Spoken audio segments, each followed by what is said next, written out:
Good afternoon, everyone. Welcome to Word for the Day today. I think that this is my last kind of block of 3 Word for the Days with you before I move on from my role at St Margaret's and life here in Rainham. So I thought that I would share my story with you because I don't think that's actually something I've ever really done. So I'm going to break it up over the next 3 days and you'll probably get to know me a bit more, and I just want to testify to God's goodness in my life and share a bit of that with you before I move on. So when people ask me if I grew up in a Christian home, I never really know how to answer that because in many ways I did. We went to church until I was about 6 years old. And I remember reading Christian books with my parents before bed and Bible stories and things like that. But actually I have very few memories of that period of time, and I don't really associate my first 6 years of life growing up in church with my life as a Christian now. Because when I was 6, as a family, we stopped going to church altogether for various reasons that I just wasn't really aware of at the time. And instead we went swimming on a Sunday morning. And that was that. And then when I was about 11, my sister, who's 2 years older than me, she started going to a youth club at the local church. And she was just changing right before my eyes in a really positive way. My sister, as I say, she's just 2 years older than me, and I've always looked up to her, but especially at that kind of period of time in my life where I was just like, I want to be like my sister, my big sister, you know. And she was just having the best time on Friday nights at this youth club, and yeah, it was clearly having a really positive impact on her. And then when I went into year 7, I was eligible to go to the youth club myself. I was old enough, and I went, and I could see what all the fuss was about straight away. This was a place that was fun, exciting. I met so many new friends, laugh every week.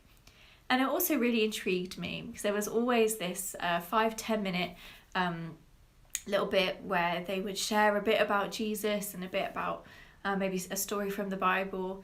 And, you know, I was probably chatting to my mates a little bit at the back and not really taking it in. But I also was, over a long period of time, over the next year, slowly learning more and more about who this Jesus was and what difference it should make to my life. And we had a youth residential in, I believe, October of that year 7, or year 8 actually. I'm not even going to tell you the year because you'll all be like, oh my word, that was yesterday. But we had this residential, and I think it must have,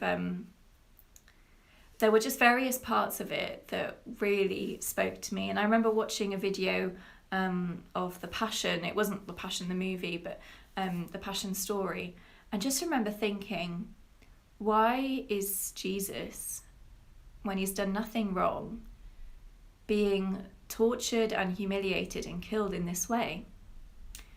And then I realised it was for me, and that took a bit of processing and a bit of time to work out that even though he didn't deserve to die in that way, he still did.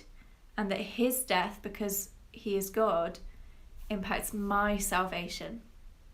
Now that's a lot of processing for 11, 12-year-old. And I'm still learning that now, all these years later.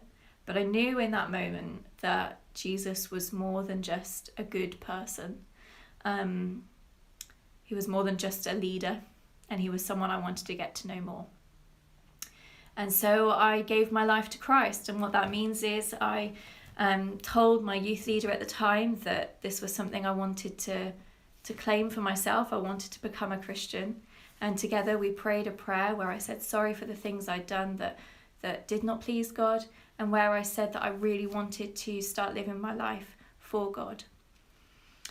So that's 0 to 13 in a nutshell for you. And tomorrow I'll come back and do the next part of the story, 13 to 19 years old.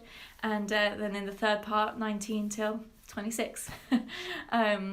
So we'll end this one on a high and say I committed my life to Christ at age 12, I think I was. And I would say that I haven't looked back since, but more of that tomorrow in those teen years. Thanks for joining and tuning in. And if you have any questions or want to chat through anything more, please do get in touch. I'd love to hear from you.